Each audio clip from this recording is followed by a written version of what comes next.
योगी आदित्यनाथ जिंदाबाद, योगी आदित्यनाथ जिंदाबाद, योगी बाबा जिंदाबाद, योगी बाबा जिंदाबाद, नीरज शेखर योगी आदित्यनाथ, नीरज शेखर योगी आदित्यनाथ। भारत माता की, भारत माता की, भारत माता की। वंदे वंदे वंदे। भारतीय जनता पार्टी के जिला के अध्यक्ष पूर्व विधायक श्री संजय यादव जी, बलिया के सांसद श्री वीरेंद्र सिंह मस्त जी, प्रदेश सरकार में मंत्रिमंडल के मेरे सहयोगी परिवहन मंत्री श्री दयाशंकर सिंह जी, एमएलसी श्री रविशंकर सिंह पप्पू जी, भारतीय जनता पार्टी के लोकप्रिय सांसद, लोकप्रिय प्रत्याशी श्री नीरज शेखर जी, प्रदेश सरकार में मेरे मंत्रिमंडल के पूर्व सहयोगी रहे श्री उपेंद्र तिवारी जी, आनंद स्वरूप शुक्ला जी, पूर्व विधायक श्री सुरेंद्र नाथ सिंह जी, पूर्व सांसद श्री भरत सिंह जी, पूर्व विधायक विक्रम सिंह जी, जिला प्रभारी विजय बहादुर दुबे जी, लोकसभा के प्रभारी मार्कंडे शाही जी, लोकसभा संयोजक श्री राजीव मोहन चौधरी जी, क्षेत्रीय उपाध्यक्ष श्रीमती सुनीता श्रीवास्तव जी, भारी संख्या में तप्ती तोहपरी में भी बलिया के जोश और मन के साथ यहां पर उपस्थित मेरे सभी बलिया संसदीय क्षेत्र और बैरिया से जुड़े हुए सभी उपस्थित बहनों और भाइयों, बाबा भृगु की इस पावन धरा को कोटि कोटि नमन करता हूं। प्रथम स्वतंत्रता समर के महानायक मंगल पांडे और वीर चित्त पांडे की इस पावन धरा को भी कोटि कोटि नमन करते हुए, भारत के पूर्व प्रधानमंत्री सदैव चंद्रशेखर जी, जिन्होंने एक लंबे समय तक बलिया की पहचान को दुनिया के सामने रखा, ऐसे स्वर्गीय चंद्रशेखर जी को भी विनम्र श्रद्धांजलि अर्पित करते हुए मैं आप सबका हृदय से अभिनंदन करता हूं, स्वागत करता हूं। बहनों और भाइयों, लोकसभा चुनाव का अंतिम चरण के चुनाव की प्रक्रिया प्रारंभ हो चुकी है। अब तक 5 चरण पूरे हो चुके हैं। बहनों और भाइयों, छठे चरण का चुनाव आज चल रहा है और कमल चुनाव चिन्ह पर जनता के द्वारा जो आशीर्वाद बरसाया जा रहा है, हम कह सकते हैं मुझे देश के अंदर चुनाव की प्रक्रिया प्रारंभ होने के बाद से लेकर के अब तक अलग अलग राज्यों में जाने का अवसर प्राप्त हुआ। कश्मीर से लेकर के कन्याकुमारी तक, कामरूप से लेकर कच्छ तक पूरे देश के अंदर एक ही नारा गूंज रहा है, एक स्वर में जनता जनार्दन कह रही है, और वह है कि फिर एक बार, फिर एक बार, फिर एक बार, और अब की बार 400 पार। जब 400 पार की बात करते हैं तो ये समाजवादी पार्टी और कांग्रेस के लोगों को तो चक्कर आने लगता है कि 400 पार कैसे होगा। वो युक्ति व्यक्ति पूछते हैं जनता जनार्दन से कि 400 पार कैसे, तो जनता कहती है, क्या कहती है? जो राम को लाए हैं, क्या कहती है? जो राम को लाए हैं हम उनको लाएंगे, जो राम को लाए हैं हम उनको लाएंगे। स्वाभाविक रूप से पूरा चुनाव राम भक्तों राम द्रोहियों के बीच में जाकर के चला गया है, सिमट गया है। बहन और भाइयों, राम द्रोही जो राम भक्तों पर गोली चलाते हैं, आतंकवादियों नक्सलवादियों के प्रति सहानुभूति रखते हैं, जो भारत के विकास पर जिन्हें पीड़ा होती है, जिन्हें गरीब कल्याणकारी योजनाओं को चलाने में अच्छा नहीं लगता, जिनको गरीबों का शोषण करना ही जिनका युग धर्म बन गया है, ऐसे लोग रामद्रोही की श्रेणी में खड़े होकर के आज कांग्रेस के नेतृत्व में समाजवादी पार्टी, आरजेडी और ये सभी दल एक और चुनावी समर में खड़े हैं और दूसरी तरफ मोदी जी के नेतृत्व में Bharatiya Janata party, Suheldev Rajbhar party, Nishad Raj party, अपना दल है, राष्ट्रीय लोक दल, ये सभी मिलकर के राम भक्तों की टीम के साथ चल करके मिलकर के एक भारत श्रेष्ठ भारत बनाने के लिए प्रतिबद्धता को दोहराते हुए देश के अंदर कार्य कर रहे हैं। बहनों और भाइयों, मुझे कहने में कोई किसी प्रकार की दिक्कत नहीं। हमने और हम में से हर व्यक्ति सौभाग्यशाली है कि हमने अयोध्या में रामलला को अयोध्या धाम में 500 वर्षों के बाद विराजमान होते हुए भी देखा है और अयोध्या में 500 वर्षों के बाद रामलला को अयोध्या धाम में, बहन और भाइयों, अपना जन्मोत्सव और होली खेलते हुए भी देखा है। आज आप अयोध्या जाएंगे, अयोध्या कितने लोग गए हैं इधर? कितने लोगों ने अयोध्या दर्शन किया है? अभी काफी लोगों ने किया है, लेकिन बाकी जितने लोग बचे हैं, मैं यहां पर नीरज शेखर जी से कहूंगा, दया शंकर से कहूंगा कि रोडवेज का तो इन्हीं के पास वो है। एक बार चुनाव के बाद बेरिया और बलिया वालों को अयोध्या में पूरा दर्शन करवाइए, नई अयोध्या का दर्शन करवाइए। आज आप अयोध्या जाएंगे, ऐसा लगेगा जैसे प्रभु राम साक्षात कृपा कर रहे हैं। एक त्रेता युग की अयोध्या आपको अयोध्या में नजर आएगी। बहनों और भाइयों, मैं पूछना चाहता हूं, क्या ये काम कांग्रेस और समाजवादी पार्टी के लोग कर पाते क्या? राम मंदिर का निर्माण क्या ये लोग कर पाते क्या? बना पाते क्या? ये राम मंदिर नहीं बना सकते, ये विकास नहीं करा सकते, ये गरीब कल्याण नहीं कर सकते, ये आपको सुरक्षा नहीं दे सकते, ये देश के अंदर आतंकवाद की सहानुभूति आतंकवाद और नक्सलवादियों के प्रति होती है, भ्रष्टाचारियों इनके शागिर्द बनते हैं, हर बड़ा माफिया इनके सरपरस्त इनका होता है, तो फिर हम इनको काहे अपने सिर में ढो करके चलते हैं? क्यों अपने लिए बोझा बनाते हैं?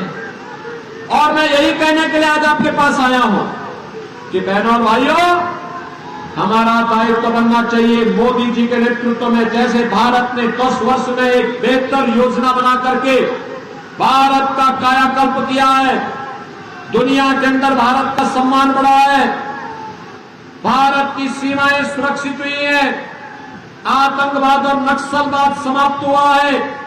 याद करिए, कांग्रेस और समाजवादी पार्टी की सरकार थी और उस समय आतंकी वारदात होती थी। सुबह हम अखबार पढ़ते थे, अखबार पढ़ते ही पहली खबर मिलती थी भ्रष्टाचार की।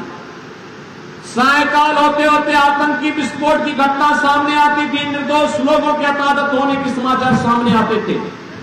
और जब हम सरकार पर दबाव बनाते थे कि भाई आतंकवादियों के खिलाफ कार्रवाई करे, तो सरकार कहती थी आतंकवादी तो सीमा पार के हैं।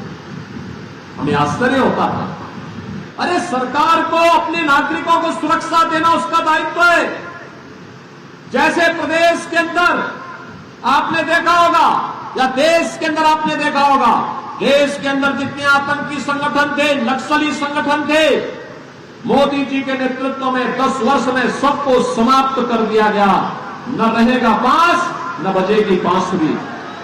और ऐसे ही प्रदेश के अंदर जितने बड़े बड़े माफिया थे, सिर उठा करके चलते थे, बेटी और व्यापारी की सुरक्षा के लिए खतरा बने हुए थे, राह चलते हुए राजजनों को गोली मारते थे, आज आपने देखा होगा वे सब भी मिट्टी में मिल गए हैं, किसी का पता नहीं चलता। ये सरकार का दायित्व बनता है अपने नागरिकों को सुरक्षा प्रदान करे और उसकी सर्वोच्च प्राथमिकता होनी चाहिए। बहनों और भाइयों, उस समय हम कांग्रेस से कहते थे, समाजवादी पार्टी से कहते थे कि आतंकवादियों से निपटो, वह कहते थे आतंकवादी तो सीमा पार के हैं। बहनों और भाइयों, आज कैसे समाप्त हो गया। अब तो कहीं पटाखा भी जोर से फट जाए तो पाकिस्तान पहले सफाई देता है, कहता साहब मेरा हाथ नहीं है और मुझे मेरा नाम मत, मुझे तो दोषी ठहराना। बहनों और भाइयों, पाकिस्तान को मालूम है ताकत की भाषा वह समझता है और जानता है ये नया भारत है, छेड़ेगा नहीं, लेकिन अगर कोई छेड़ेगा तो उसको छोड़ेगा भी नहीं। और बलिया से ज्यादा इस भाषा का इस्तेमाल कोई दूसरा कैसे कर सकता है।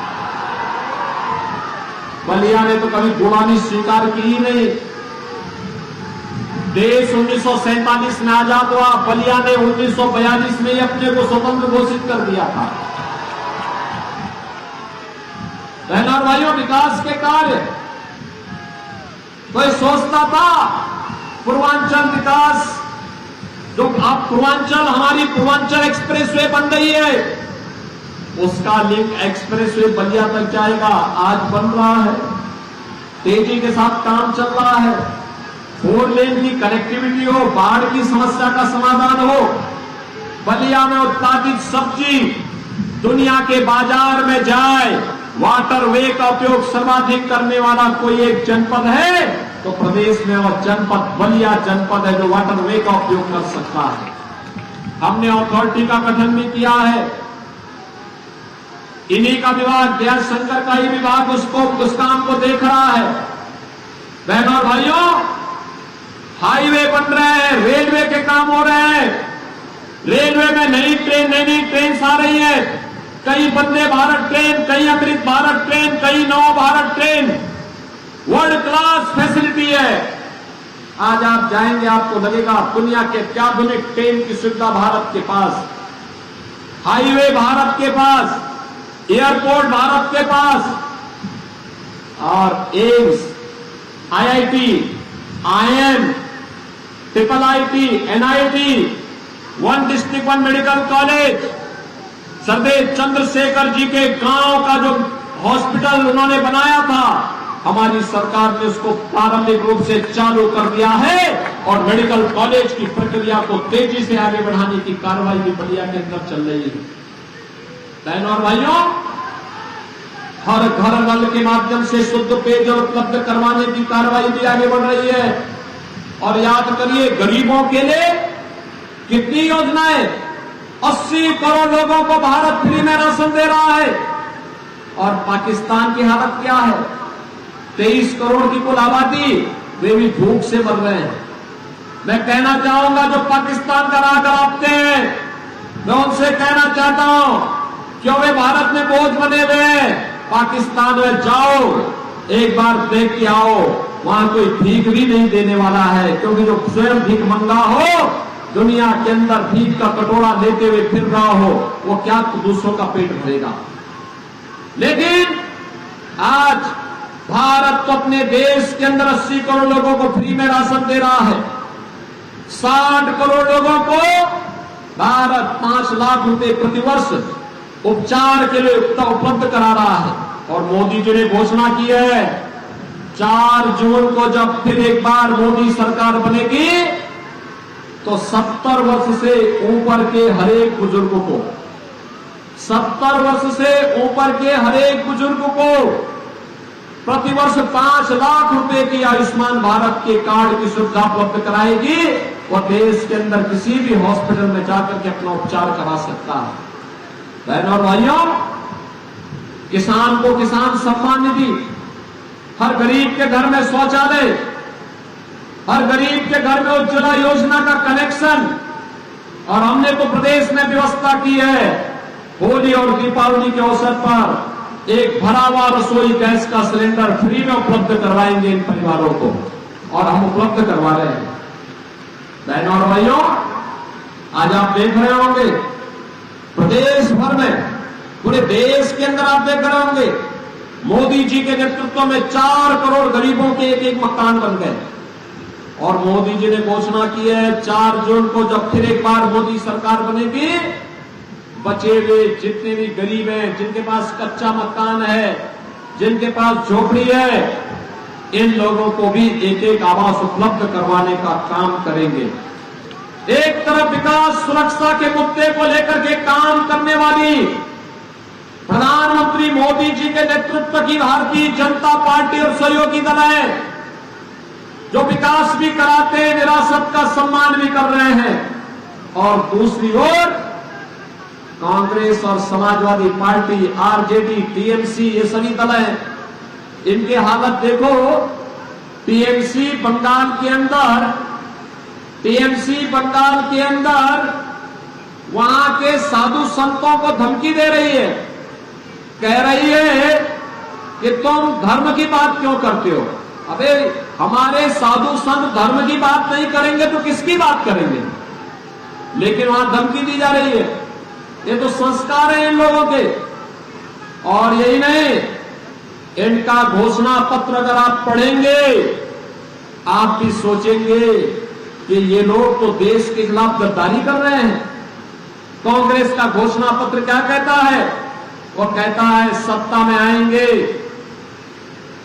तो मुसलमानों को आरक्षण देंगे। क्या आरक्षण कहां से देंगे? एससी, एसटी और ओबीसी का काट करके ये लोग मुसलमानों को देना चाहते हैं। क्या आप इसको स्वीकार करेंगे क्या? अरे बाबा साहब भीमराव अंबेडकर ने कहा था कि धर्म के आधार पर आरक्षण नहीं हो सकता, क्योंकि देश का विभाजन धर्म के आधार पर हुआ था। लेकिन ये लोग फिर से धर्म के आधार पर आरक्षण करने की बात कर रहे हैं। बहनों और भाइयों, इसको स्वीकार नहीं किया जाना चाहिए। भारतीय जनता पार्टी ने मोदी जी के नेतृत्व में इस बारे में घोषणा किया है कि बीजेपी किसी भी हाल में धर्म के आधार पर देश के अंदर आरक्षण नहीं होने देगी। आरक्षण का आधार अनुसूचित जाति, जनजाति और पिछड़ी जाति ही होगा। लेकिन कांग्रेस और समाजवादी पार्टी की इन साजिशों को, आरजेडी की इन साजिशों को भारतीय जनता पार्टी सफल नहीं होने देगी। एक अपने घोषणा पत्र में दूसरी बात कहते हैं कि सत्ता में आए तो पर्सनल लॉ लागू करेंगे। पर्सनल लॉ का मतलब जानते हैं आप? पर्सनल लॉ का मतलब भारत के अंदर तालिबानी शासन। तालिबानी शासन आप स्वीकार करेंगे क्या? तालिबानी शासन का मतलब बेटी स्कूल नहीं जा पाएगी, महिलाएं घरों में कैद होकर के रह जाएंगी। क्या ऐसा कुशासन हमें चाहिए क्या? 3 तलाक की कुप्रथा को ये फिर से जारी करवाएंगे। क्या आप इसको स्वीकार करेंगे क्या? बहनों और भाइयों, भारत के अंदर बाबा साहब भीमराव अंबेडकर के द्वारा बनाया गया संविधान ही लागू होगा। भारत के अंदर शरिया कानून हम लागू नहीं होने देंगे। तीसरी बात ये अपने घोषणा पत्र में कहते हैं कि सत्ता में आए तो अल्पसंख्यकों को उनकी खान पान की स्वतंत्रता देंगे।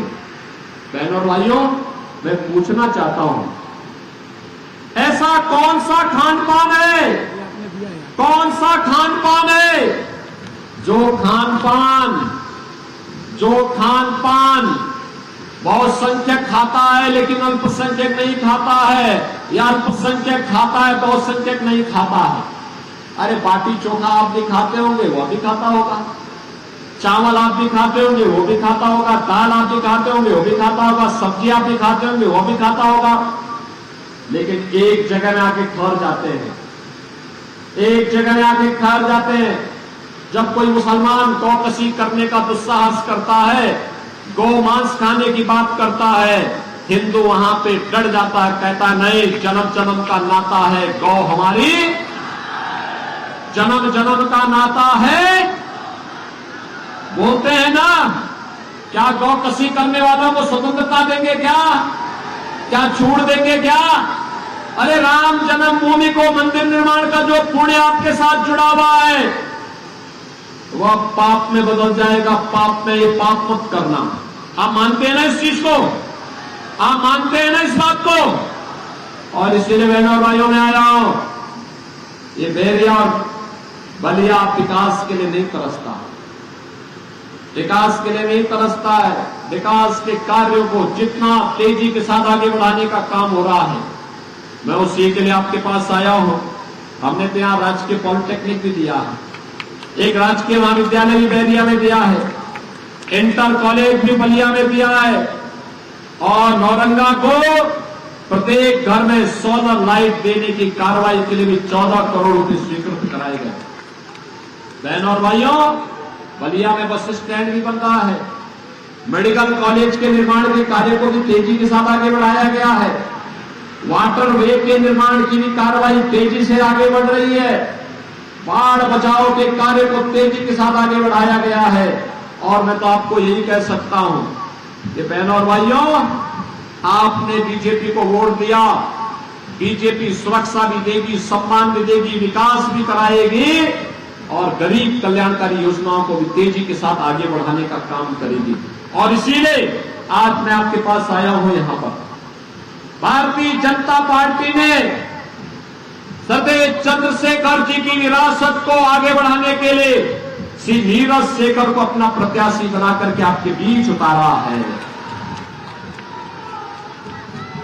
बलिया की सीट में जीतने का मतलब 4 जून को 400 पार के लक्ष्य को हम प्राप्त करेंगे। आप सहमत हैं? क्या बलिया सहमत है? बैरिया सहमत है? अरे थोड़ा बलिया की तरह बोलो भाई, क्या मैं कर रहा हूं, थोड़ा तेजी से बोलो, बलिया की आवाज में बोलो। सहमत हो ना? सब सहमत हो? नहीं, आप तो हैं ही, लेकिन ये जो पेड़ के नीचे हैं, सड़क के किनारे खड़े हैं, देखो ये गलती दया शंकर की है। एक कश्मीर चला गया था, आज ही सुबह पहुंचा है। ये तो पंडाल बड़ा बनाता तो पूरा प्रांगण भरा होता। तो पेड़ों के नीचे खड़े हैं, पेड़ों के नीचे लोग खड़े हैं, सड़क के किनारे खड़े हैं, धूप में खड़े हैं। मैं उन सबसे भी कहूंगा, मैं आपका अभिनंदन करता हूं, आपके उत्साह के लिए मैं आपका स्वागत करता हूं। और बस सड़क के किनारे भी खड़े हैं, इधर भी खड़े हैं सड़क के किनारे। लेकिन मैं आपसे अनुरोध करूंगा कि बहनों और भाइयों, आप श्री नीरज शेखर जी को 1 जून को चुनाव जिता करके देश की संसद में फिर से भेजेंगे। अरे सड़क के उस पार वाले भी बोले, सड़क के किनारे जो पेड़ के नीचे खड़े हैं, आप बना के आप भेजेंगे। और इधर सड़क के किनारे सभी लोग सहमत है ना? लेकिन इसके लिए 2 काम करने पड़ेंगे। करेंगे? मेरी बात को मानेंगे? घर घर जाएंगे? आप में से जितने भी लोग यहां आए हैं, मैं आपसे अनुरोध करूंगा कि आप में से, अभी हमारे पास 6 दिन है प्रचार के लिए। इन 6 दिनों में हर व्यक्ति जो राम भक्त है, जिसको देश की चिंता है, जिसे आत्मनिर्भर और विकसित भारत के बारे में जिनके मन में एक तड़प है, भारत माता के प्रति जिसके मन में गौरव का भाव है, उस हर व्यक्ति से मैं अनुरोध करूंगा कि वह इन 6 दिनों का उपयोग करे। ये 6 दिन हम देश के लिए देंगे। और देश के लिए किस रूप में देंगे? हर दिन 3 घंटे का समय इन 3 घंटों में आपको प्रतिदिन 10-10 परिवारों के साथ संपर्क करना है। 10 परिवार में, एक परिवार में 4 लोग होंगे, किसी में 5 होंगे, किसी में 6 होंगे, किसी में 3 होंगे। प्रत्येक सदस्य से मिलकर के अनुरोध करना है। अनुरोध यही करना है कि मोदी जी के नेतृत्व में विकसित भारत बनाने के लिए, राम राज्य की परिकल्पना को साकार करने के लिए श्री नीरज शेखर को चुनाव जिताकर भेजना है। कमल चुनाव चिन्ह को, चुनाव चिन्ह कमल के लिए वोट मांगना है। मांगेंगे। पेड़ के नीचे वाले भाई, आपके पास तो बहुत अच्छी हवा आ रही होगी पेड़ की, मांगेंगे ना। और दूसरा कार्य, 1 जून को 10 बजे के पहले उन सभी मतदाताओं को मतदान केंद्र में ले जाके मतदान कराना है। कराएंगे, करा देंगे। देखो आज भी मतदान हो रहा है। जहां पे कार्यकर्ता जनता जनार्दन सक्रिय है, वहां 30% मतदान 11 बजे तक संपन्न हो चुका था। 30% मतदान, यानी अगर शाम तक मतदान का क्रम चलेगा तो 70% तक पहुंच जाएगा, तेजी के साथ आगे बढ़ जाएगा। और इसीलिए आपको बलिया के अंदर भी रिकॉर्ड मात्रा में मतदान करना है। करेंगे ना? तो मेरे साथ बोलेंगे, दोनों हाथ ला करके, जहां तक मेरी आवाज जा रही है दोनों हाथ लाइए। सड़क वाले, सड़क के किनारे वाले भी दोनों हाथ ला करके बोलो। सभी लोग बोलेंगे, भारत माता की जय, भारत माता की जय, भारत माता की जय, जय श्री राम, जय श्री राम, जय जय श्री राम, जय जय श्री राम।